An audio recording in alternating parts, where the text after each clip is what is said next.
രാഷ്ട്രീയ കേരളം പലപ്പോഴും ചർച്ച ചെയ്യപ്പെട്ടിട്ടുള്ള മണ്ഡലമാണ് ഉടുമ്പൻചോല.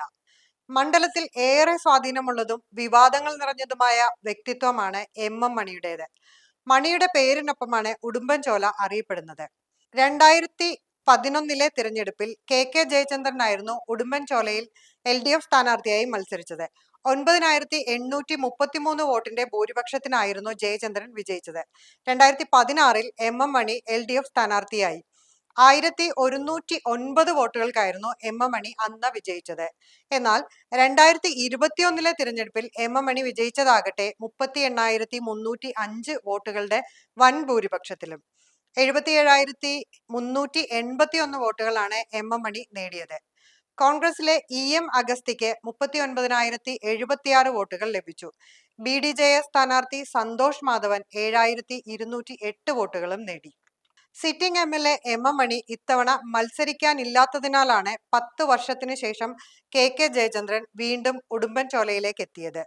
സേനാപതി വേണുവാണ് UDF സ്ഥാനാർത്ഥി. 2016 തിരഞ്ഞെടുപ്പിൽ മണിയോടെ 1109 വോട്ടിന് വേണു പരാജയപ്പെട്ടു. സേനാപതി വേണുവിന്റെ സ്ഥാനാർത്ഥിത്വത്തിൽ മണ്ഡലത്തിലെ പ്രവർത്തകർ തൃപ്തരല്ലെന്നാണ് പൊതുവിലുള്ള ആക്ഷേപം. നിയമസഭാ തെരഞ്ഞെടുപ്പ് പ്രചരണം കൊഴുക്കുമ്പോഴും ഉടുമ്പൻചോലയിലെ UDF പാളയത്തിൽ അതൃപ്തി നിലനിൽക്കുന്നു. സ്ഥാനാർത്ഥി നിർണയ വേളയിൽ സീറ്റിനായി കടുത്ത സമ്മർദ്ദം ചെലുത്തിയ മണ്ഡലത്തിലെ ഒരു നേതാവിന്റെ നേതൃത്വത്തിലുള്ള ഗ്രൂപ്പ് അട്ടിമറി നീക്കങ്ങൾക്ക് ചുക്കാൻ പിടിക്കുന്നുവെന്ന ആക്ഷേപം ശക്തമാകുന്നു. ഇത് മുന്നണിയുടെ തിരഞ്ഞെടുപ്പ് പ്രവർത്തനങ്ങളെ സാരമായി ബാധിച്ചിട്ടുണ്ട്. വേണുവിന് സോഷ്യൽ മീഡിയ പ്ലാറ്റ്ഫോമുകളിൽ പരസ്യ പിന്തുണ നൽകുന്നുണ്ടെങ്കിലും അണിയറയിൽ പ്രവർത്തനം മരവിപ്പിക്കാനാണ് ഈ ഗ്രൂപ്പിന്റെ രഹസ്യ നീക്കമെന്നും കേൾക്കുന്നു. BDJSന്റെ അഡ്വക്കേറ്റ് സംഗീത വിശ്വനാഥനാണ് NDA സ്ഥാനാർത്ഥിയായി മണ്ഡലത്തിൽ എത്തിയിട്ടുള്ളത്.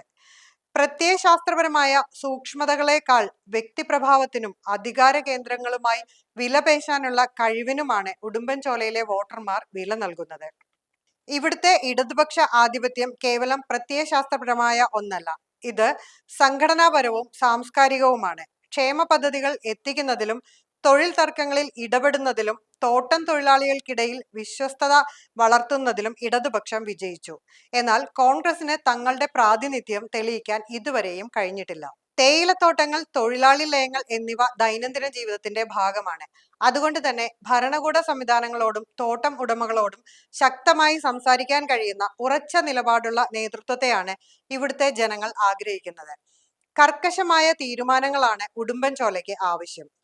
കെ ജയചന്ദ്രനിലൂടെ ഉടുമ്പൻചോല നിലനിർത്താൻ കഴിയുമെന്നാണ് LDFന്റെ പ്രതീക്ഷ ഒട്ടും കൈവിടാതെ സേനാപതി വേണുവും സംഗീത വിശ്വനാഥും ഒപ്പമുണ്ട്.